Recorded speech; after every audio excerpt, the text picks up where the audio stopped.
Dieu étant de toute éternité a créé, et créera qui ont peuplé, peuplent ou peupleront tous les univers. Nous faisons partie de cette création. Nous sommes nés de sa pensée et au travers de vies successives que nous nommons la panagénèse, nous sommes appelés à vivre différentes expériences afin de grandir en connaissance et en moralité. Et une vie ne suffit pas afin d'embrasser tout ce que l'on doit connaître et acquérir dans ces deux domaines. Et comme le dit Teilhard de Chardin, nous ne sommes pas des êtres humains vivant une expérience spirituelle, mais des êtres spirituels vivant une expérience humaine. À la lumière du spiritisme, nous allons définir et mettre en évidence, en cet après-midi, la réalité de l'existence de l'esprit, des esprits que nous sommes, évoluant dans un monde matériel. Nous allons présenter, au travers de différentes situations, cette réalité, autant dans la vie physique qu'au moment de la mort et de ce qu'il advient ensuite. Mais avant cela, nous devons de vous présenter les trois composantes qui font ce que nous sommes, à savoir des esprits vivant dans la matière. La première composante, c'est l'esprit. Nous sommes tous des esprits, on vient de l'expliquer, issus de Dieu, des entités individualisées et intelligentes. Nous le constatons d'ailleurs dans les différentes psychologies de réflexion et de moralité. L'esprit, par nature, est immatériel, issu, comme nous l'avons dit, d'une pensée tout autant immatérielle, Dieu. La deuxième composante, notre corps physique. Nous le connaissons, il est la matière dans laquelle nous évoluons. Et la troisième composante, c'est ce qu'on appelle le père-esprit. Pour que l'esprit, qui est immatériel, intègre la matière, il a le besoin d'un intermédiaire. Cet intermédiaire est ce que les esprits nomment le père-esprit. C'est un double énergétique, composé de matière, tellement ténue qu'il en est invisible. Ces particules énergétiques savent entourer l'esprit dès sa création, dès la pulsion divine. Cette enveloppe, ainsi nommée, permet à l'esprit de s'intégrer à la matière, mais également lui permet de se déplacer dans l'au-delà et de se manifester tant fantomatiquement qu'à l'intérieur d'une séance médiumnique. Il a de nombreuses facultés, dont celle d'avoir un caractère mémorisant. En effet, chacune des cellules qui le composent sont imbriquées dans chacune des cellules physiques. Elles savent enregistrer le vécu, tant physique que psychologique, de notre esprit dans la matière. Le père-esprit est donc le support de la mémoire de l'esprit qui, lui, conserve en son inconscient le vécu total de ses vies antérieures. Afin de vivre de multiples expériences nécessaires à son évolution, l'esprit sait s'intégrer à la matière. C'est ce qu'on appelle la réincarnation. Ce retour s'effectue lors de la fécondation de l'ovule par un spermatozoïde. L'esprit, immatériel, accompagné de son père-esprit, sait alors atteindre le point micron pour ensuite participer lui-même à la création de son futur corps physique. La réincarnation est une loi naturelle indispensable à l'évolution de l'esprit. Entrons maintenant dans le vif du sujet et abordons maintenant l'état de l'esprit dans la matière et de sa possible observation. Pour cela, nous allons nous intéresser au phénomène de NDE, Near Death Experience, ou encore en français, de EMI, expérience de mort imminente, et ensuite de la bilocation. Les expériences de mort imminente, qui sont de plus en plus nombreuses, sont source d'observation de la part de chercheurs qui en ont fait ou qui en font leur sujet d'étude. C'est le cas notamment du docteur Raymond Moody, qui a consacré plus de 20 ans de sa vie de scientifique à rassembler des témoignages Il a été l'un des précurseurs en la matière et a publié plusieurs ouvrages en ce sens, comme le célèbre La vie après la vie, qui est paru en 1975.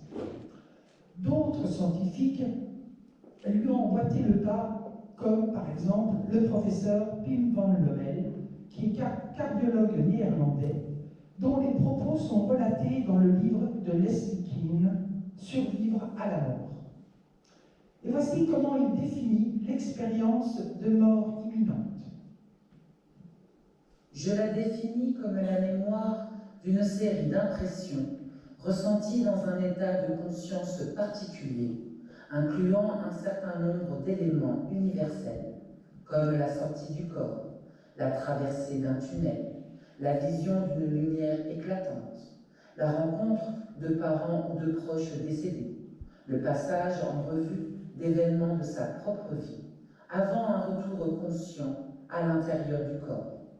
Tout cela intervient le plus souvent au cours d'une situation médicale critique, comme un arrêt cardiaque ou d'un coma profond, ou autres circonstances moins dramatiques.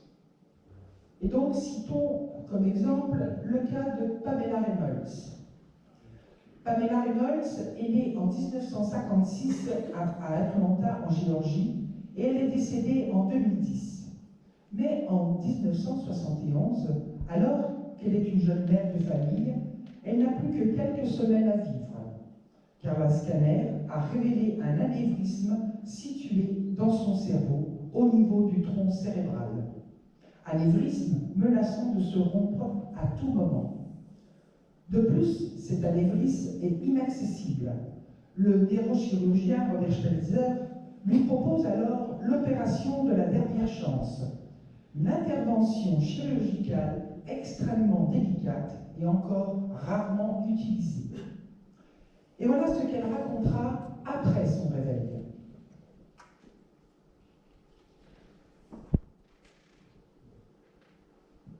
Neurochirurgie, Phoenix, Arizona, 1991.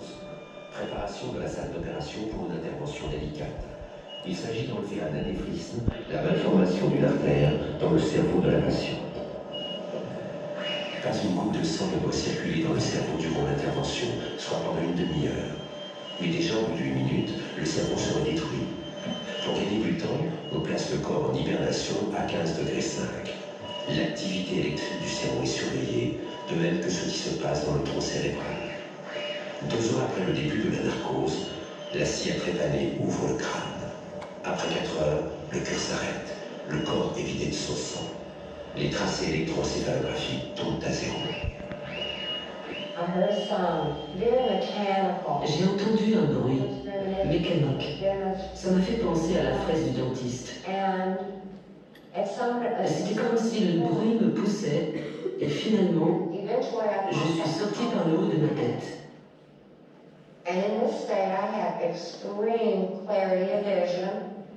Dans cet état, j'avais une vision extrêmement claire de la situation. J'ai remarqué que mon médecin avait un instrument dans la main qui ressemblait à une brosse à dents électrique. Je ne suis pas restée là très longtemps. J'ai soudain senti une présence. Et quand je me suis retournée, j'ai vu un minuscule point lumineux. Il semblait très très éloigné. Et quand je m'en suis approchée, j'ai entendu ma grand-mère m'appeler. Et plus je me rapprochais de la lumière, plus je commençais à voir des gens que je reconnaissais. J'étais impressionnée par le fait que ces gens avaient l'air merveilleux. Ma grand-mère n'avait pas une apparence de vieille femme, elle était radieuse. Tout le monde avait l'air jeune, sain et fort. Je n'ai pas été autorisée à aller très loin et me garder très près d'eux.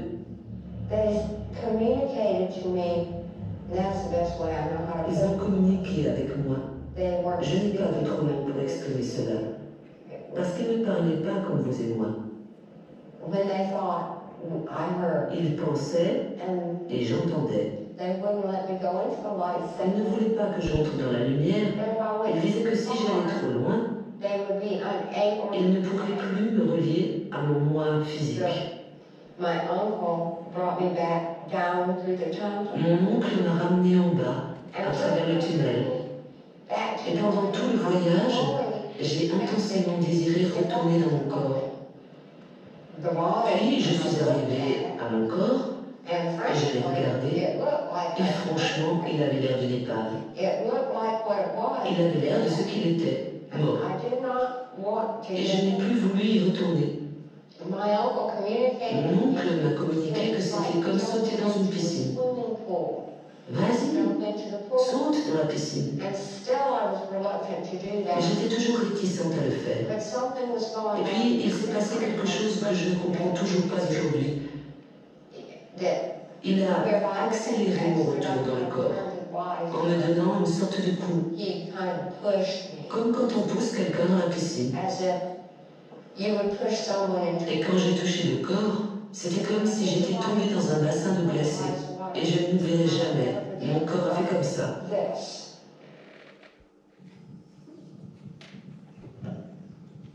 Ça, c'est un témoignage fort. Hein. Donc Pamela Reynolds, que vous avez écouté témoigner sur son expérience de mort imminente. Le chirurgien Robert Spetzler atteste que lorsque Pamela était en état d'hypothermie avancée et qu'elle n'avait plus une goutte de sang dans le corps, à ce moment précis de l'opération, elle était considérée comme morte. Donc son histoire fera le tour du monde. Il faut savoir que tout ce qui s'est passé pendant l'opération, les différents temps opératoires, les détails, les échanges entre chirurgiens, cardiologues et infirmiers sont consignés dans le livre de bord opératoire qui atteste de la réalité de ce que Pamela a aperçu au cours de l'intervention chirurgicale. Il a d'ailleurs été confirmé à Pamela que la scie à trépaner utilisée ressemblait bien à une brosse à dents. Depuis plus de 50 ans maintenant, le phénomène de EMI, expérience de mort imminente, est officiellement étudié en milieu hospitalier parce qu'il constitue une véritable énigme scientifique. Tous les milieux de la société sont concernés par ces témoignages, que l'on soit connu ou inconnu du public.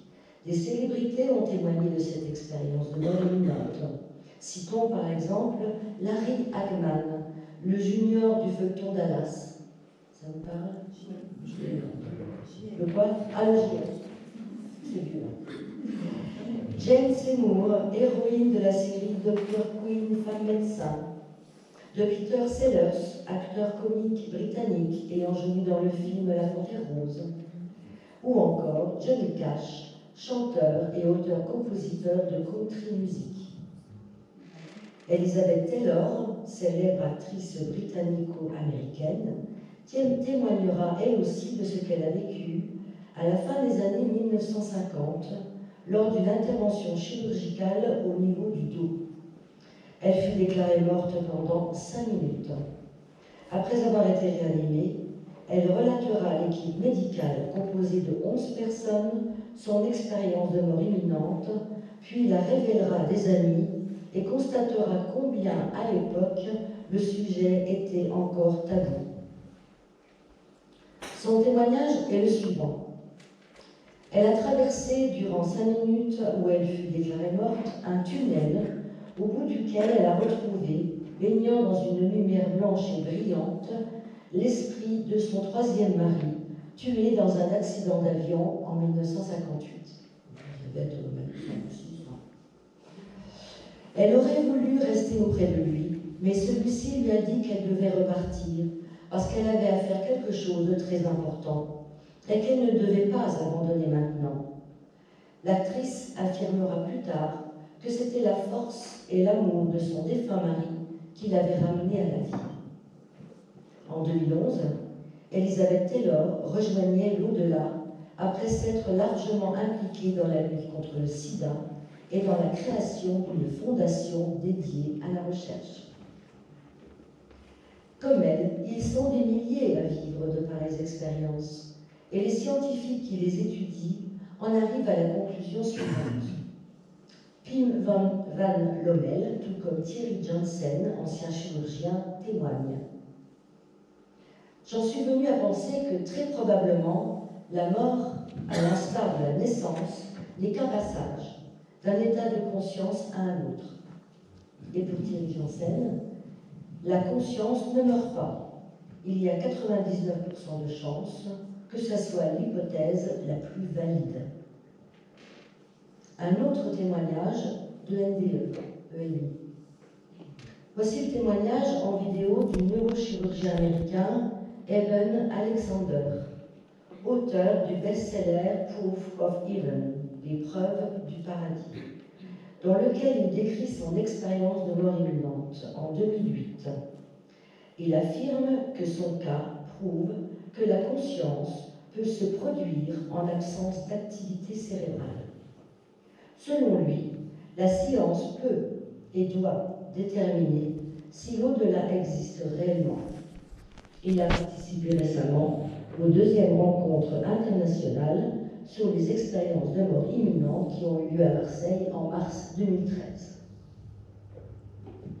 That all changed when this life-saving surgeon suddenly found himself facing his own mortality. November 10, 2008. It didn't really start off as being very good, did it? No, it was basically like being struck by a freight train. Woke up at 4:30 in the morning, had severe back pain, like nothing I'd ever felt before. It was a very severe meningitis, and the CT scans showed that it coated my entire brain. There wasn't any part of my neocortex that was left unscathed. For 7 days, Dr. Alexander was in a coma. He was all but lifeless, completely unconscious. Yet he experienced the consciousness that defied all his years of medical training. Here was this beautiful melody, and this light spinning closer and closer. It opened up as a portal into this gorgeous realm that was verdant, waterfalls, colors indescribable, and millions of butterflies flying through, a very ultra-real scene. And then there was a warm breeze blowing through that was like the breath of divine. In the hospital, his doctors were losing hope. My physicians were telling my wife that basically she'd be raising our sons alone. On the 7th day, against all odds, Dr. Alexander awoke. By medical standards, he made a miraculously quick recovery. Well, it's very important to remember that I had a severe bacterial meningitis that had greatly damaged and destroyed my neocortex, the part of our brain that makes us human, the part that allows for any kind of conscious experience. So that with that amount of destruction, there was no way to have a dream, a hallucination, a fantasy, a confabulation. Those things could not occur because that part of my brain was gone. It was one vivid image seen by Dr. Alexander that finally convinced him that what he'd experienced was real.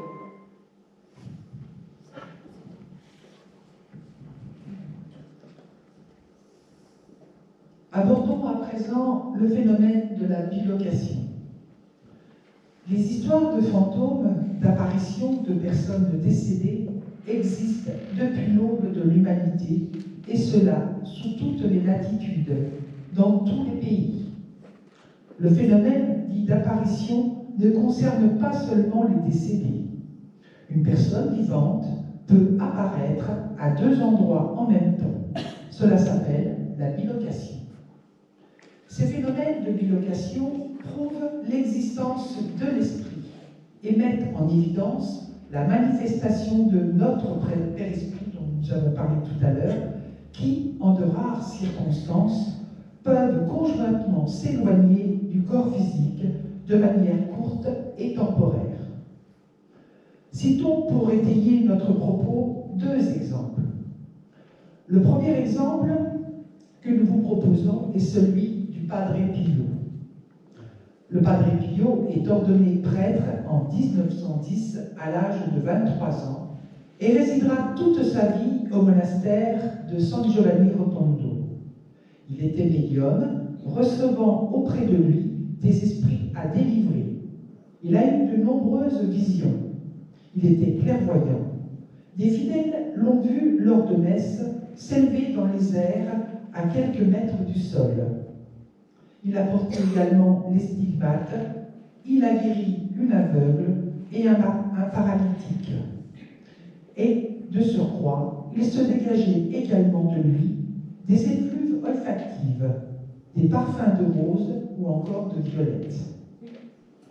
En plus de ces manifestations, il a vécu plusieurs bilocations. Par exemple, après la défaite de Caportero, le général Cardona, au bord du suicide, le voit apparaître devant lui et le padré le dissuade de se tuer. Cardona ne le connaissait pas, et ayant ensuite entendu parler du Padre Pio, il se rendit au monastère et reconnut l'homme de sa vision. Et en passant près de lui, le Padre Pio lui dit à voix basse: « Vous l'avez échappé belle ce soir-là, pas vrai, mon général ?» L'histoire de Padre comprend une bonne vingtaine de cas de ce genre, tous formellement attestés. Pendant tous ces épisodes, le prêtre, le Padre Pio, ne quitta jamais, au moins physiquement, la clôture de son monastère. Le deuxième exemple que nous vous proposons est celui et plus contemporain. Il s'agit d'un cas de bilocation vécu par un jeune homme. Voici ce qu'il dit. Hier, j'étais chez ma copine dans son salon, quand un ami m'a appelé plusieurs fois pour aller le rejoindre dehors, en bas de l'immeuble. Je ne pouvais pas y aller malgré mon envie. J'ai éprouvé alors le fort désir de me dédoubler. Lorsque, tout à coup, je me suis senti partir, et je me suis retrouvé dehors, en face de mon ami qui m'attendait. Il a pu me voir pendant 5 secondes, et quand je suis revenu à moi, j'étais dans le salon avec ma copine. Je ne sais pas ce qui s'est passé, et je ne sais pas comment expliquer cela à mon ami qui était dehors. Au travers de ces deux témoignages, nous constatons l'extériorisation de l'esprit, accompagnée de son père-esprit, du corps physique. Ce genre de manifestation ne dure jamais longtemps, car cela entraîne une très grande dépense d'énergie.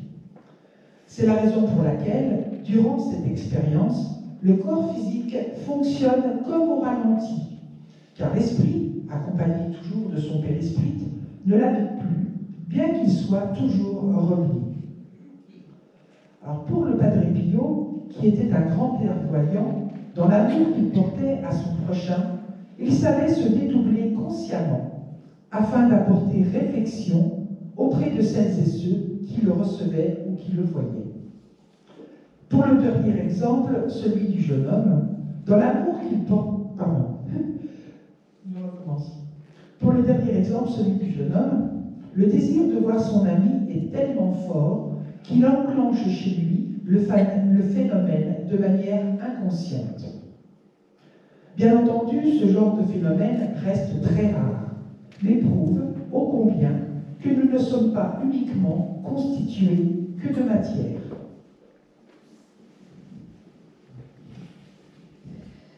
Nous savons tous vivre, et cela de manière inconsciente et naturelle, une décorporation astrale au quotidien. Ce phénomène a lieu durant notre sommeil profond ou paradoxal. Notre esprit se dégage du corps physique accompagné de son périsprit chaque nuit, pour une durée de 2 heures qui ne sont pas forcément consécutives. Nous rejoignons alors notre au-delà et notre guide spirituel. Et au-delà de l'échange, des rencontres que nous pouvons y faire, nous nous rechargeons d'énergie spirituelle afin de continuer notre vie dans la matière. Cette sortie astrale est naturelle. Elle est protégée par la présence de notre guide spirituel et n'a aucune incidence sur nous. Nous devons cependant mettre en garde les personnes qui font des sorties astrales conscientes ou voyages astro conscients, cette fois-ci, dans le désir de vivre une expérience particulière sur les conseils de soi-disant maîtres en spiritualité. Ce qu'ils ne savent pas est que ce voyage astral provoqué n'est pas protégé par notre guide spirituel et il peut engendrer de graves problèmes dans la présence d'esprits mal intentionnés.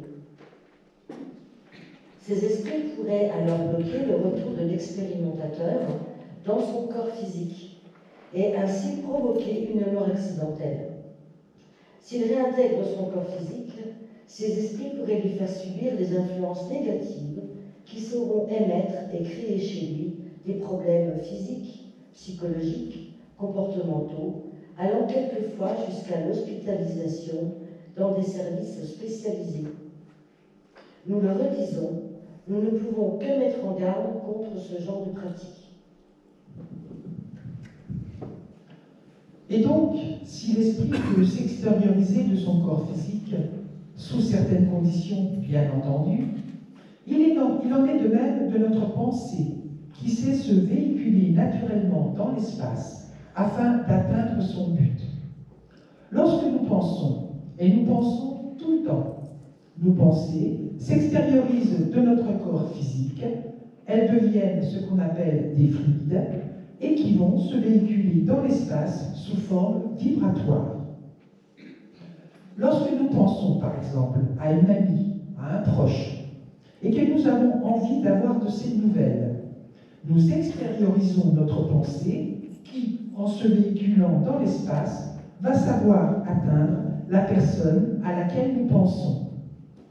Nous sommes très nombreux à avoir vécu ce type d'expérience, car très rapidement, l'ami auquel ou à laquelle nous pensions nous appelle au téléphone et nous disons « C'est marrant, je pensais justement à toi ». La télépathie, ou encore ce qu'on appelle la transmission de pensée, est le langage naturel de l'esprit, qu'il soit dans la matière, donc incarné, ou qu'il soit désincarné. La télépathie a longuement été étudiée par Gilbert. C'était un scientifique américain qui est mort en 1980 et qui a mis en évidence la réalité de la force pensée, la réalité de la télépathie. Et ce langage naturel, cette télépathie naturelle qui sait s'instaurer entre vivants, sait aussi s'exercer au moment de la mort pour certains d'entre nous.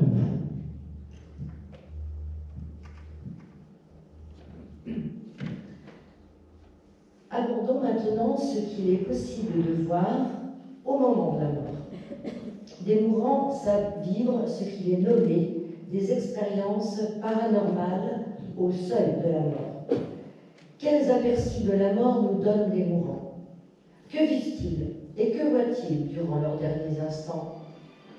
Certaines personnes mourantes restent lucides jusqu'à la fin, affirment voir des proches, des parents venir les chercher, leur tendre les bras pour les emmener vers un ailleurs. Ils peuvent également voir des paysages de grande beauté, agrémentés de vives couleurs, comme si ces visions avaient pour but de les apaiser et de leur apporter une forme de sérénité et de paix intérieure à l'approche de leur mort. Par exemple, une patiente de 70 ans aperçut son défunt mari à plusieurs reprises avant de mourir. Elle a témoigné l'avoir vu lui apparaître dans une fenêtre et de l'inviter par geste à sortir de la maison. Sa fille et d'autres personnes étaient présentes à ce moment-là, et cette femme mourut 1 heure plus tard dans le plus grand apaisement. Un autre exemple, une infirmière qui cette fois témoigne. Une femme de 52 ans était en train de mourir d'une greffe dont l'opération avait échoué. Elle était terrifiée à l'idée de mourir. 2 jours avant sa mort, elle regardait par-dessus mon épaule. Elle riait et souriait à quelqu'un qui se tenait derrière moi. Il n'y avait personne là-bas. J'ai demandé au patient à qui elle parlait et elle m'a dit qu'elle parlait à son père mort. Puis, elle a dit « D'accord, c'est bon, je n'ai pas peur. » Puis, elle est morte très paisiblement, en souriant. C'était pour moi un tel soulagement de voir la pauvre femme enfin en paix. Le personnel hospitalier témoigne de plus en plus de ces expériences vécues en régularité par leurs patients arrivant au seuil de la mort. Certains parlent de la vision d'une sorte de tube, de tunnel, d'autres parlent dialogue avec des personnes invisibles aux yeux de tous. Citons le cas de cette femme qui souffrait d'un cancer de l'abdomen et qui arrivait en fin de vie.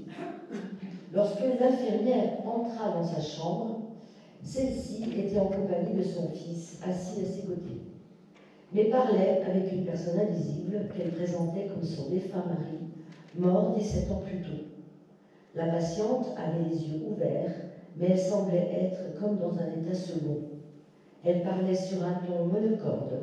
On lui dit qu'elle racontait à son mari tous les événements familiaux qui s'étaient produits depuis sa mort. Elle répondait également à des questions qui lui posaient, comme si tout cela était naturel pour elle. Tous ces témoignages veulent simplement dire que certains d'entre nous, au seuil de la mort, peuvent percevoir l'au-delà qui nous entoure et rentrer en communication avec leurs proches décédés. Alors, que se passe-t-il lorsque l'heure de notre mort est arrivée? Lorsque les fonctions vitales s'interrompent et que notre cœur s'arrête de battre? Le corps physique redevient de la matière inerte, car la vie n'y est plus insufflée. Commence alors le processus de décomposition naturelle des cellules de notre matière. L'esprit, quant à lui, accompagné de son périsprit, va sortir de son corps devenu inutilisable. Et cela se fera dans un temps plus ou moins long pour chacun d'entre nous.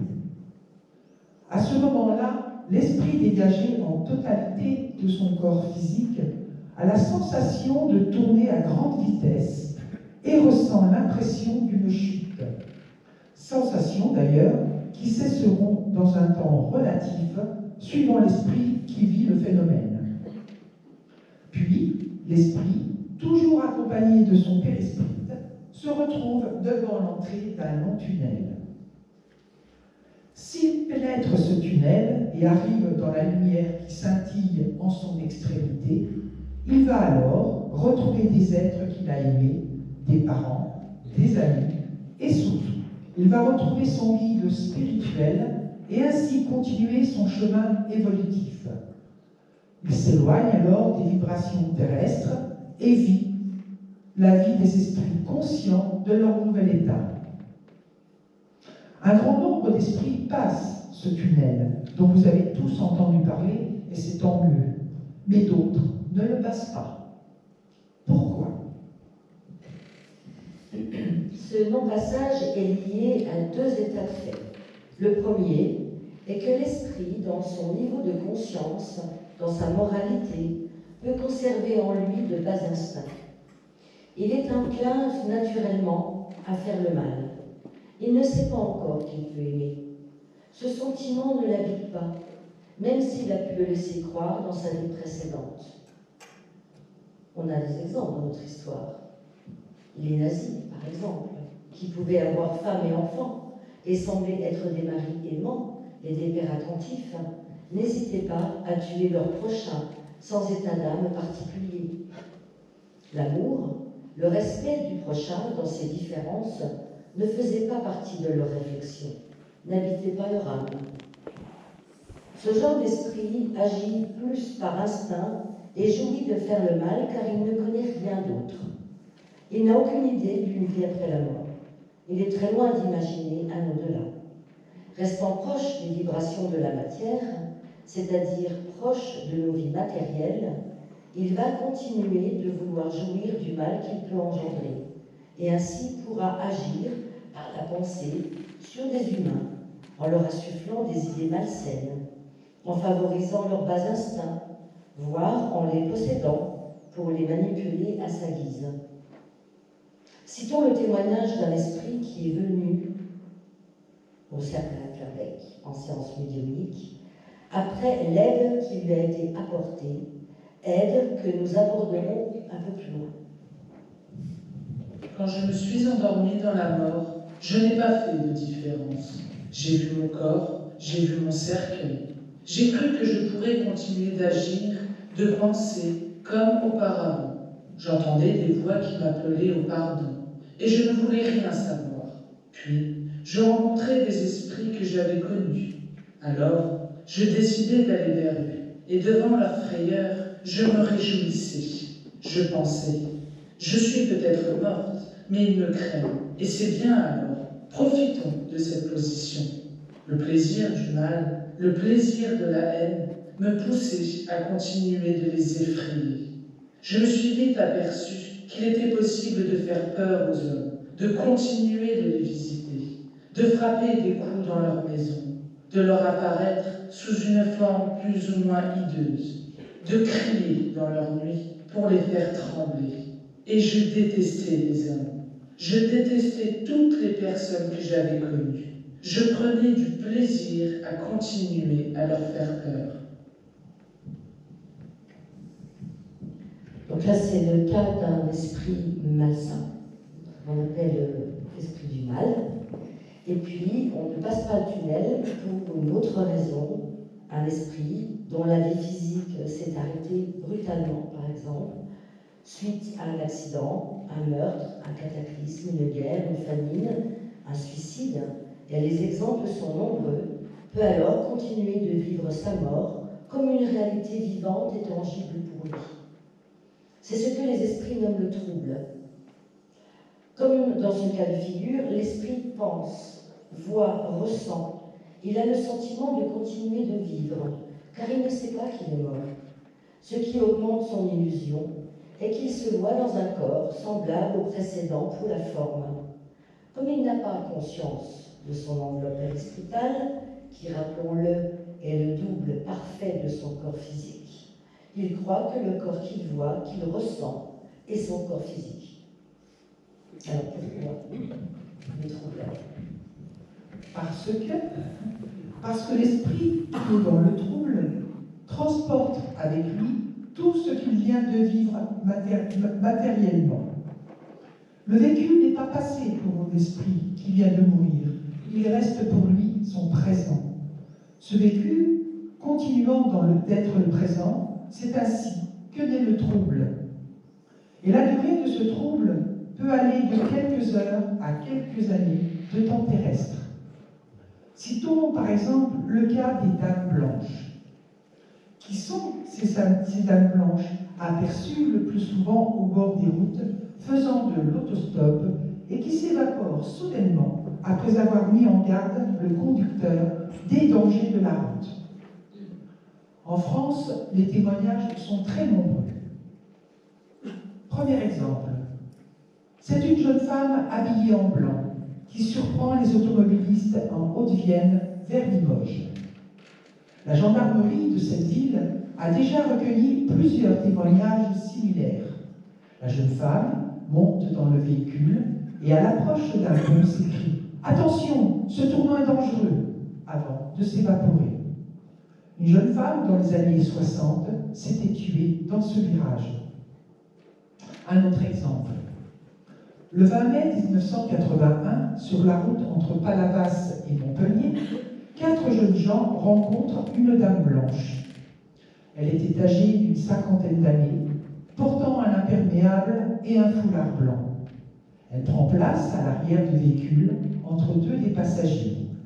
Juste avant un virage, elle crie « Attention au virage! Attention au virage !» Le conducteur, prudent, ralentit et la femme disparaît mystérieusement. Les récits, tous concordants, ont été pris au sérieux par la gendarmerie. Nous voyons dans ces témoignages que la mort ayant été brutale, elle a entraîné un trouble certain chez ces esprits. Ce trouble se manifeste par la fixation de la pensée sur les derniers instants de la vie, de sa vie. Ces pensées deviennent obsédantes et répétitives. De plus, en fonction de la psychologie de chacun, certains pourront revivre l'accident indéfiniment. D'autres, au contraire, pourront traduire leur peur à l'approche du lieu de l'accident. Et certains voudront à tout prix rentrer chez eux. comme par exemple dans le cas suivant. En 1977, sur la nationale 90 dans l'Isère, un médecin de Grenoble prit en charge une jeune autostoppeuse. Pendant le trajet, elle se montra plutôt taciturne et peu loquace, jusqu'à ce que le véhicule arrive sur un passage très délicat de la route que l'on nomme le pont du Furet. À ce moment-là, la jeune fille marqua une très grande frayeur et se fit déposer un peu plus loin, devant une demeure qu'elle désigna comme être la demeure de ses parents. Le médecin lui prêta son parapluie car il pleuvait des cordes. Il attendit devant la maison que la jeune fille lui ramène son parapluie. Les minutes passant, le médecin se décida à aller frapper à la porte de la maison. Il tomba alors sur un couple d'une cinquantaine d'années. La jeune femme n'existait pas, ou plutôt, elle n'existait plus. C'était leur fille unique. Elle s'était tuée 1 an plus tôt dans un accident de moto au pont du Furet. Nous allons à présent vous raconter l'histoire d'une dame blanche que nous avons aidée. Comme dernier exemple, nous vous citerons le cas de cette dame blanche qui arpentait les routes et stoppait les automobilistes. Nous avons eu l'occasion de demander aux esprits des nouvelles de cette femme et de la raison pour laquelle elle se manifestait auprès des automobilistes. Les esprits nous indiquèrent que sa tombe avait été profanée et que c'est pour cette raison qu'elle arrêtait les automobilistes, tentant de retrouver et d'identifier ceux qui avaient profané sa sépulture. Cette femme fut très connue dans l'histoire du cinéma. Elle était dans le trouble et malgré l'extraordinaire de sa manifestation, les esprits nous indiquèrent qu'il nous fallait faire cesser ses apparitions et surtout libérer son esprit. Cette dame blanche ne fut autre que l'esprit de l'actrice Martine Carole, décédée le 6 février 1967 à Monte-Carlo. Nous l'avons bien évidemment libérée de son trouble et en 1983, elle s'est manifestée à nous pour nous donner le message suivant. Je vous remercie pour l'assistance apportée à ma délivrance, ma grande délivrance. Encore proche de mes chaînes, encore proche de mon tombeau, j'ai pris soudainement peur lorsque, par une nuit, ma sépulture s'est ouverte. J'ai pris soudainement peur et l'angoisse a transporté mon double en de multiples lieux. J'étais à la recherche de ceux qui m'avaient agressé. Je pensais que de les retrouver me donnerait la paix. Marchant sur les routes dans la luminescence de mon double, j'arrêtais nombre d'automobilistes afin de savoir, afin de comprendre.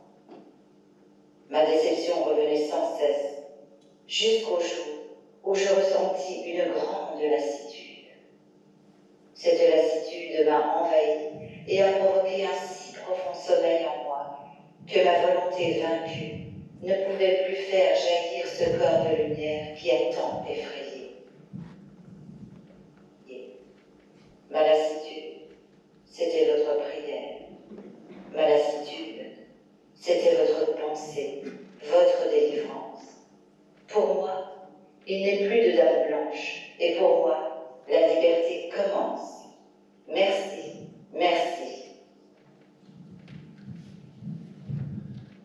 Nous avons été amenés dans notre histoire spirite de près de 50 années maintenant à aider, par la force de la pensée, par la prière, nombre et nombre d'esprits dits mauvais, mais également d'esprits dans le trouble. Nous continuons d'ailleurs de le faire très régulièrement. Vous pouvez vous aussi aider vos proches par une prière individuelle sincère. Je vais vous citer l'exemple d'une jeune femme que je connais, qui n'est pas spirite, mais qui est ouverte à cette philosophie. Elle a témoigné auprès de moi de voir chez elle la nuit, auprès de son lit, un homme qui la regardait, qui la fixait, mais qui ne semblait pas mal intentionné. À sa description, il semblait être l'un de ses anciens voisins, qui avait vécu dans l'appartement situé sur le même palier que le sien. Mort quelques années auparavant, que j'avais moi-même connu, mais pas elle. Sa description correspondait bien à cet homme. Je lui expliquai que ce pouvait être un esprit dans le trouble et qu'il fallait l'aider à trouver le chemin du tunnel et de la lumière pour quitter l'endroit où il avait vécu. Ce qu'elle fit consciencieusement et sur mes conseils à prier quotidiennement, lui parler par la pensée, par télépathie, dont nous avons parlé tout à l'heure. Et ce désir sincère, transformé en vibration, a su atteindre cet esprit qui, après plusieurs jours, ne s'est plus manifesté. Il avait donc su rejoindre son au-delà grâce à ses prières. La prière. Elle peut être individuelle, comme dans le cas cité précédemment, mais elle peut être également collective. Nous l'appellerons la chaîne collective fluidique. Pour aider une personne qui vient de mourir et lui permettre d'atteindre son au-delà, il suffit de vous donner la main à 3 personnes minimum, de mettre un fond musical serein et de penser pendant 3 ou 4 minutes à celle ou celui qui vient de décéder. Poussez cet esprit dans ce tunnel, imaginez ce tunnel, vers cette lumière, enveloppe-le de vos pensées amoureuses qui sauront l'atteindre et qui l'aideront à se diriger dans sa nouvelle vie. Cette chaîne, que nous appelons chaîne fluidique, pourra se faire plusieurs fois. Ce genre d'action qui, si elle était généralisée, acceptée et comprise par chacun d'entre nous, éviterait un trouble trop long à nombre et nombre de nos chers disparus. Voici un témoignage fort et bouleversant d'une femme décédée durant son accouchement d'une éclampsie. Son bébé, lui aussi, décédera. Suite à ce drame, nous avons réalisé plusieurs chaînes pour les libérer tous les deux de leurs troubles. Quelque temps après cette délivrance, la jeune femme se manifesta auprès de son papa, qui est spirit. Voilà ce qu'elle lui dit. Papa, je suis là pour toi. Tu en avais besoin. Je t'aime tant, papa. C'est difficile pour moi, car c'est la première fois, mais je tenais tant à te le dire, te l'écrire. Ma guide m'aide, vos guides aussi. Je vais bien, papa, je vais mieux, et je reste auprès de mon enfant. Il a besoin de moi. Je peux lui apporter mon amour grâce à toi, grâce à vous et vos prières. C'est difficile d'être là, mais il le fallait. Je t'aime, Daddy. 2 années plus tard, elle revint en séance pour dire ceci. Comme je suis heureuse de pouvoir me manifester auprès de vous. Comme je suis heureuse de venir auprès de toi, papa. Le temps s'écoule, il est rempli de rencontres, de partages, de souvenirs intérieurs, de joie, de regrets aussi. Mais tout va bien. Je te le redis, je suis si souvent auprès de toi durant certaines de tes rencontres astrales. Je m'instruis, j'apprends, je découvre cette philosophie que tu as fait tienne. Oui, j'apprends, et cet apprentissage, cette instruction me fait grandir, ouvre des perspectives que je ne soupçonnais pas. Je sais ce que tes amis ont fait pour moi. Je ne peux donc que m'intéresser à l'aventure qu'ils vivent. Je sais où est mon chemin de vie. Je sais où mon regard et mes pensées doivent se porter. Je ne vous oublie pas, mais je dois suivre le chemin qui est le mien. Je vous embrasse. Entre ces 2 messages s'est déroulé 2 années pour nous. Pour l'esprit, le temps n'existe pas. On reçoit un propos serein. On constate que l'esprit de la fille de notre amie s'est épanoui dans son au-delà, à la découverte de sa nouvelle vie, et à la découverte aussi du spiritisme et de tout ce que cela engendre pour la suite. Elle le dit, tes amis m'ont aidé. Il est naturel que je m'intéresse à eux. Donc voilà, on est heureux d'avoir des témoignages de la part des humains devenus l'esprit et que nous avons aidés. Des témoignages qui consolent la famille qui reste sur terre, comme c'est le cas pour le papa de cet esprit. Maintenant, abordons le cas des maisons hantées. Alors, les maisons hantées, mythes ou réalité? Nous allons vous raconter l'histoire des fantômes de En 1984, le cercle Allan Kardec fut sollicité pour résoudre une troublante affaire de maison hantée à Rogerville, dans le Toulois. D'incroyables phénomènes se produisaient dans cette maison. Déplacement d'objets, bruits divers. Les propriétaires avaient décidé de vendre. Pour eux, c'est en 83 qu'eurent leur premier bruit. Comme si l'on déménageait. Une chaise se déplaçait d'un bout à l'autre de la chambre. La lampe de chevet, puis le bureau, se déplaçaient tout seuls. Curieusement, les propriétaires précédents avaient eux aussi constaté des phénomènes depuis 1957 jusqu'en 1978, date de la vente de la maison. Un jour, alors qu'ils étaient dans une chambre, une chaussure s'est brusquement soulevée et fut projetée à plusieurs mètres, atterrissant dans une autre pièce, en passant à travers une porte vitrée sans la casser. Une trappe se soulevait et se refermait. Une poignée de portes tournait toute seule. On pouvait entendre des bruits de pas ou encore ressentir des courants d'air alors que portes et fenêtres étaient fermées. 8 spirites et un médium, en l'occurrence Michel Pantin pour le médium, décident alors d'aller établir une séance de spiritisme.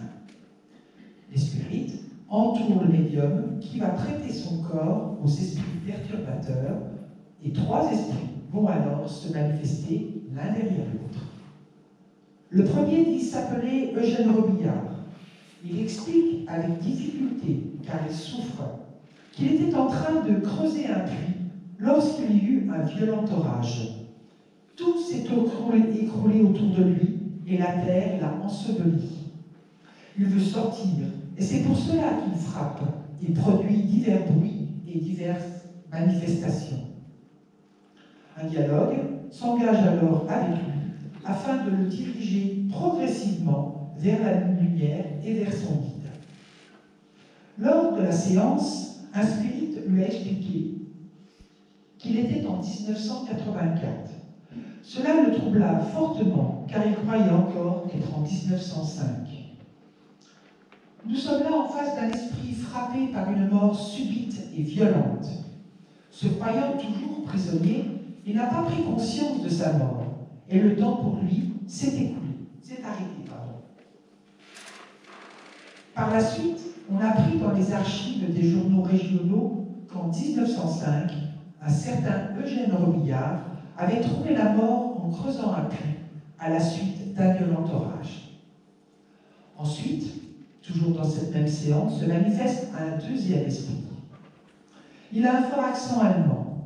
C'était un officier de la Première Guerre mondiale qui s'était arrêté dans cette maison pour demander de l'eau et du sel pour ses chevaux. Puis, profitant de son autorité, il voulut abuser de la fille de la maison. Celui-ci la poursuit et tente de la frapper avec une chaussure afin de la soumettre. Des personnes interviennent pour aider la jeune fille et dans l'affolement, l'officier est tué. Le dialogue s'établit, mais c'est un esprit endurci. Il est convaincu de sa puissance et de sa domination. Les échanges sont longs et difficiles. Il faut obtenir de lui le regret sincère des actes commis afin de le libérer. À force de fluide et de pensées aimantes, il faiblit. Il prononce un pardon sincère et rejoint son guide. Enfin, pour le troisième esprit, se manifeste un esprit qui dit s'appeler Marcel, qu'il est des Hautes-Croix. Il voulait la maison, c'était une affaire. Il a l'intention de faire fuir les habitants. Les spirites lui font remarquer qu'il est mort, qu'il n'a plus besoin de maison. Mais il répond qu'il faut bien une maison. Ils insistent alors et lui disent qu'il n'a plus besoin de maison parce qu'il est un esprit. Mais il répond que cela n'est pas grave, qu'il l'a vu et qu'il n'est pas tout seul, qu'un autre esprit est avec lui dans la maison et qu'il se sert de lui pour faire peur aux occupants. Nous sommes là en face d'un esprit très matérialiste, têtu. Il sait qu'il est mort et il profite de son nouvel état pour, dans son obstination, faire fuir les habitants de cette maison. À nouveau, comme pour les esprits précédents, le dialogue s'installe avec cet esprit, et la raison, alliée à l'amour, lui font rejoindre son vide et son au-delà. Nous assistons là à la présence de trois esprits qui ne se connaissaient pas et qui, pour des raisons très différentes, se sont retrouvés à hanter la même maison. Pour terminer tous ces témoignages et tout ce que nous pouvons vous rapporter en vécu, voici maintenant le témoignage d'un esprit que nous avons libéré de son trouble il n'y a pas très longtemps et qui se manifeste quelques semaines plus tard par écriture automatique pour nous donner son témoignage.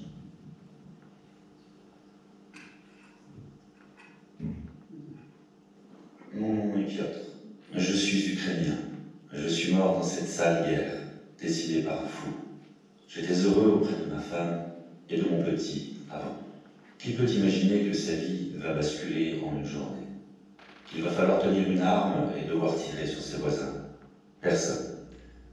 J'ai erré un temps, et j'ai cherché ma maison, ma femme et mon enfant, sans les trouver. Je ne sais pas le temps qu'il a fait. J'ai entendu des voix, des prières. Je sais qu'elles venaient de vous. J'ai alors vu plein d'autres qui apparaissaient, et nous avons marché ensemble vers une autre maison. Merci, car maintenant nous sommes libérés. Voyons notre...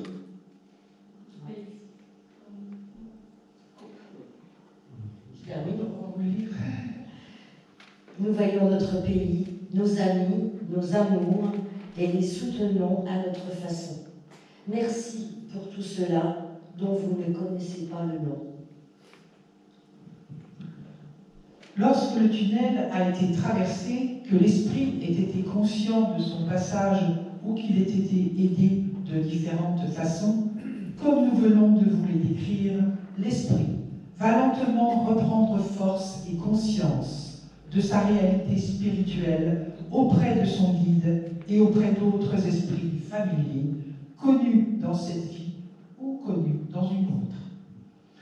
Il va ainsi faire le bilan de sa vie terrestre et de ce qu'il a pu réaliser ou non, des expériences qu'il a vécues et qui l'ont fait grandir en moralité et en sentiment, mais également des regrets et des remords engendrés par les relations vécues auprès de celles et ceux qu'il a rencontrés durant sa vie terrestre. L'esprit pourra passer un temps plus ou moins long dans l'au-delà, tant mis à profit par les conseils et l'enseignement donnés par son guide, mais également par les rencontres et les échanges effectués auprès de d'autres esprits. Ces échanges et ces rencontres auront, à n'en pas douter, valeur d'importance pour l'esprit qui les reçoit, car elles les feront grandir, évoluer sa réflexion et évoluer son sentiment. Réflexion et sentiment qui lui permettront, à un moment donné, de décider du retour à la matière, soit auprès d'êtres aimés dans son passé, soit auprès d'esprits réincarnés qui lui permettront de vivre des expériences différentes. C'est l'instant du choix d'un pays, choix d'une famille, choix du sexe et de la couleur de la peau, choix de découverte ou d'approfondissement dans un domaine ou dans un autre, choix qui conduiront l'esprit à revenir à la matière par le biais de la réincarnation.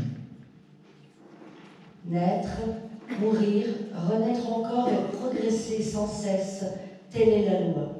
Cette phrase, inscrite au fronton de la tombe d'Allan Kardec, située au cimetière du Père-Lachaise à Paris, résume à elle seule la philosophie spirite. Nous avons tous un début, celui de la création divine. Nous sommes tous issus de cette force amoureuse qui, de tout temps, a créé, crée et créera la vie sous de multiples formes. Il y a donc un début à la vie, à notre vie, mais nous ne connaîtrons pas de fin, parce que nous sommes des esprits, tous créés simples et ignorants, et c'est au travers des vies successives que lentement et avec difficulté, nous ferons naître et grandir notre conscience, conscience intellectuelle et conscience amoureuse.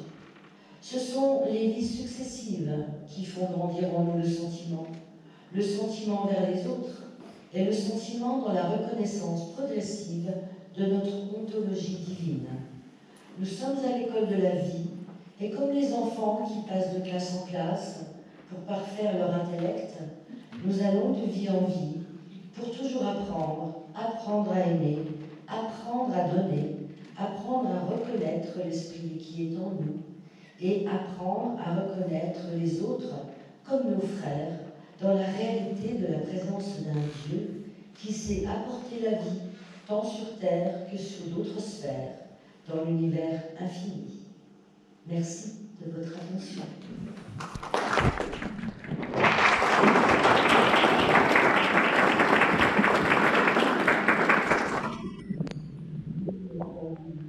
Je vais laisser la parole à Yves.